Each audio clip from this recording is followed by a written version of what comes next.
Buenas tardes. El ensayo que resumí para hoy trata de las formas en las que, por medio del sector monetario de la economía, el impacto de la dependencia de rentas minerales se siente sobre el sector económico real con diferentes intensidades, de acuerdo a las deficiencias en su gobernación pública. Como el tiempo que tengo hoy es limitado, voy solamente a describir cómo pienso que pasa la transmisión monetaria.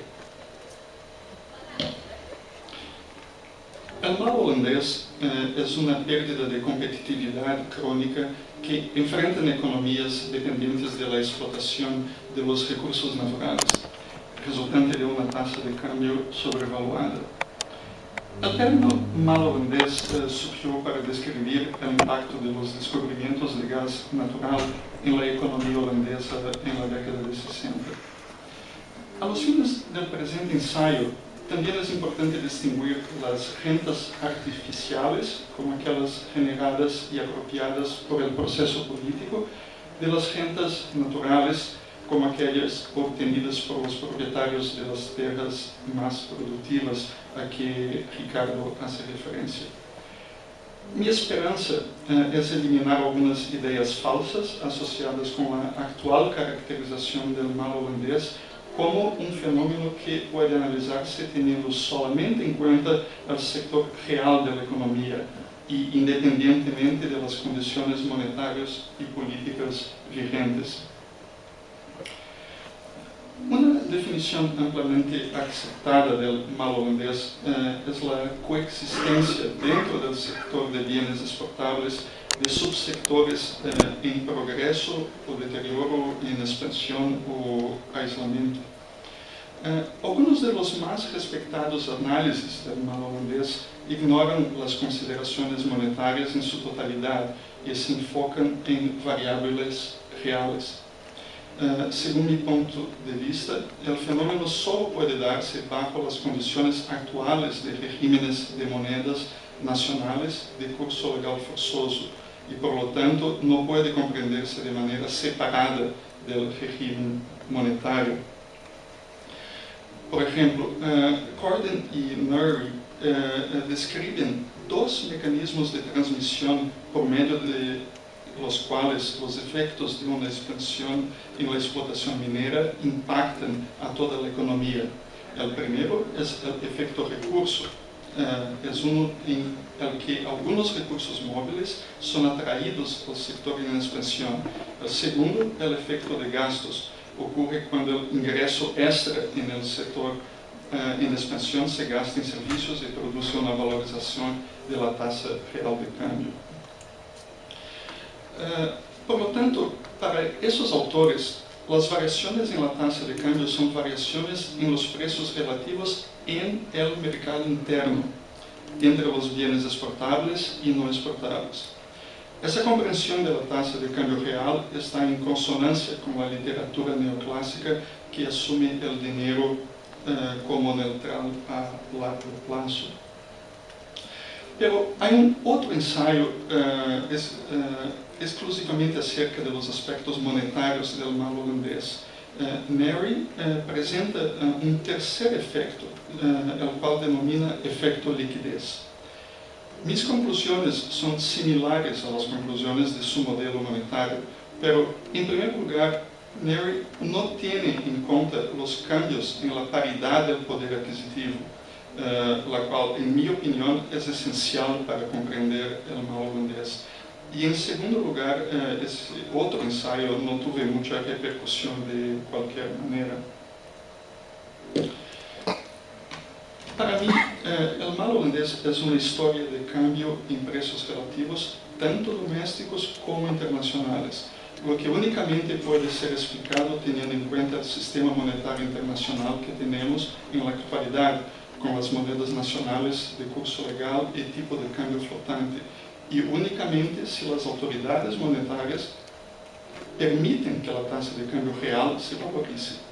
Sin embargo, también es una historia que requiere que se apropien rentas considerables. La tesis no es una negación de que existen ciertos desplazamientos de recursos en el sector real impulsados por cambios en la rentabilidad marginal. El argumento es que por encima de esos movimientos de recursos desde otros sectores al sector en expansión, el mal holandés se manifiesta por medio de otros desplazamientos, totalmente impulsados por incentivos generados y transmitidos por el sistema monetario actual, de monedas nacionales de tipo de cambio flotante y curso legal forzoso. Las premisas de la tesis presentada en este ensayo son tres. En primer lugar, teniendo en cuenta las características de los regímenes de monedas de curso legal instaurados en el mundo, uno no puede esperar que los desequilibrios del comercio exterior se corrijan automáticamente, debido a que ya no existen mecanismos de corrección automática como con diferentes grados de efectividad y gracias al patrón oro existían hasta el comienzo de la década de 70. En segundo lugar, para lograr sus objetivos políticos utilizando la política monetaria como herramienta, en la actualidad ninguna moneda nacional está libre de manipulación por parte de los respectivos gobiernos. En tercer lugar, la riqueza mineral es un bien económico único en su especie. En un análisis económico tradicional, los aumentos en la producción tienden a sucederse en la margen. Con respecto a la riqueza mineral, la calidad y accesibilidad de los depósitos minerales pueden traer al mercado un nuevo productor alejado de la margen de la rentabilidad cero. Pero, ¿por qué preocuparse por lo que está ocurriendo en el sector industrial? Si la industria manufacturera pierde competitividad porque ahora existen mejores usos del capital y mano de obra en la minería, la sociedad estaría mejor con menos industrias. Sin embargo, creo que es posible distinguir justificaciones para la protección industrial desde el análisis del mal holandés. Y para hacer tal distinción, propongo comparar cuál sería el impacto de la entrada de ganancias generadas por las exportaciones mineras en un sistema monetario de dinero mercancía con el impacto en regímenes monetarios de monedas nacionales de curso legal que tenemos hoy. Entonces, los sectores en aislamiento de la economía están perdiendo competitividad no debido a una redistribución natural de los recursos a sus usos más productivos, sino debido a que la naturaleza del sistema monetario es tal que la entrada de ganancias del sector en expansión está modificando la paridad del poder adquisitivo de la moneda nacional y los hace menos competitivos. Independientemente si los recursos utilizados en el sector en aislamiento pueden ser transferidos a otros usos o simplemente liquidados, creo que uno puede estar en contra de tal régimen monetario con argumentos puramente económicos y sin ser considerado un partidario del proteccionismo industrial o de las motivaciones no económicas. En un mundo real, un mundo ideal, en que no existiesen barreras al libre intercambio de bienes, servicios, mano de obra y capital, las tasas de cambio nominales reflejarían la paridad del poder adquisitivo de las diferentes monedas nacionales para adquirir todo tipo de bienes y servicios en sus respectivos países.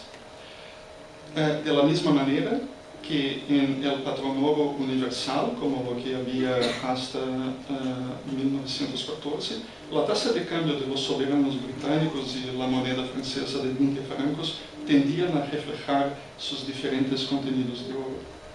Como no vivimos en un mundo ideal, las circunstancias nacionales generan diferencias entre las tasas de cambio nominales y diferencias del poder adquisitivo relativo. Es relevante a nuestros fines destacar que existen diferencias en el poder adquisitivo entre las diferentes divisas y que esas diferencias no se corrigen automáticamente con modificaciones en las tasas de cambio nominal. Tomemos, por ejemplo, Panamá. Panamá no tiene banco central y el dólar tiene curso legal. ¿Por qué no hablamos de un mal holandés en Panamá? La respuesta es que, como en los casos del padrón oro, las uniones monetarias y los regímenes de convertibilidad no existen fluctuaciones de la tasa de cambio y el suministro de dinero no está políticamente determinado, sino que varía independientemente. La decisión de destacar este caso no es para abogar un retorno al padrón oro, una sustitución de las monedas nacionales por el dólar, ni la introducción de un régimen de convertibilidad. La razón es solo para mostrar que bajo esas circunstancias monetarias, la entrada de moneda extranjera que genera la exploración de los recursos naturales no produce una valorización de la moneda local, ya sea porque la tasa de cambio se define independientemente, en el caso del padrón oro, o porque simplemente no existe una tasa de cambio debido a que el país forma parte de una unión monetaria con sus principales socios comerciales, debido a la sustitución de la moneda local o a la existencia de un régimen de convertibilidad.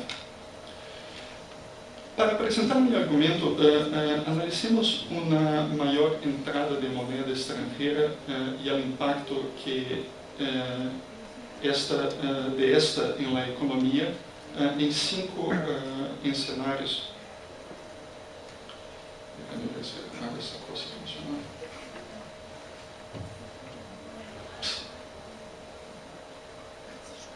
No.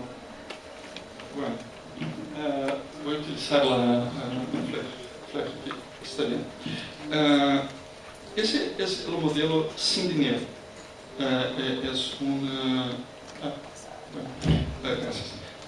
Es un modelo de una economía con 3 sectores. Existen 2 factores de producción.